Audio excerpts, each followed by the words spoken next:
Hi, ఈరోజు current affairs చూద్దాం.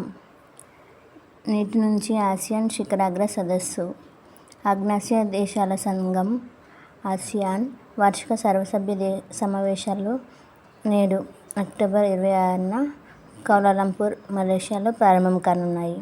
ఈ సదస్సులో తూర్పు తైమూర్ దేశానికి 11వ సభ్య దేశంగా స్వాగతం పలకనున్నాయి.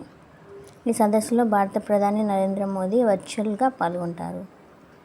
నెక్స్ట్ టాపిక్ వచ్చేసి మెంతా తుఫాన్. ఏపీ పైకి మెంతా తుఫాన్ దూసుకొస్తోంది. ఆగ్నేయ బంగాళాఖాతంలో ఏర్పడిన తీవ్ర అల్పపీడనం వాయుగుండంగా బలపడింది, భారత వాతావరణ విభాగం పేర్కొంది. ఛత్ పూజ. ఉత్తర భారతదేశంలో మహిళలు భక్తి శ్రద్ధలతో జరుపుకునే ఛత్ పూజ నిన్నటి నుండి ప్రారంభం. 4 రోజులు నిర్వహించే ఈ పూజలో మహిళలు 36 గంటలు ఉపవాసం ఉంటారు.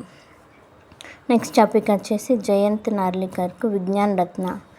దేశ అత్యున్నత వైజ్ఞానిక పురస్కారం విజ్ఞాన్ రత్న అవార్డు సుప్రసిద్ధ ఖగోళ భౌతిక శాస్త్రవేత్త జయంత్ నార్లికర్కు ఎంపికయ్యారు. నెక్స్ట్ వచ్చేసి 8 మందికి విజ్ఞాన్ శ్రీ అవార్డు. కేంద్ర ప్రభుత్వం 2025 సంవత్సరానికి గాను 8 మంది శాస్త్రవేత్తలకు విజ్ఞానశ్రీ, 14 మందికి విజ్ఞాన్ యువ అవార్డులు ప్రకటించింది. జమ్మూ అండ్ కాశ్మీర్ లావెండర్ మిషన్లో పాల్గొన్న CSIR సుగంధ మిషన్ బృందానికి విజ్ఞాన బృందం అవార్డు లభించింది. Next topic Shanti Swarup Bhatnagar award ఎవరికి వచ్చిందంటే దివ్యేందు దాస్. ఇతను Indian Institute of Science Education and రీసెర్చ్లో అసోసియేట్ ప్రొఫెసర్గా పనిచేస్తున్నారు.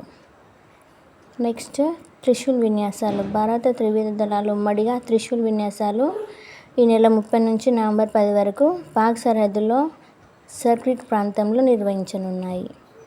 నెక్స్ట్ టాపిక్ వచ్చేసి ఐక్యరాజ్య సమితి 2025 గ్లోబల్ ఫారెస్ట్ రిసోర్స్ అసెస్మెంట్ నివేదికను విడుదల చేసింది. ఇందులో భారతదేశ స్థానం వచ్చేసి 9.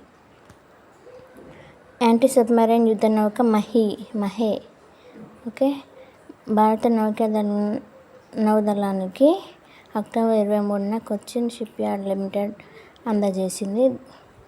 దేశీయంగా నిర్మిస్తున్న 8 anti submarine warfare shallow water క్రాఫ్ట్స్లో ఇది మొదటి నౌక. దీని పొడవు వచ్చేసి 78 మీటర్లు. Thank you.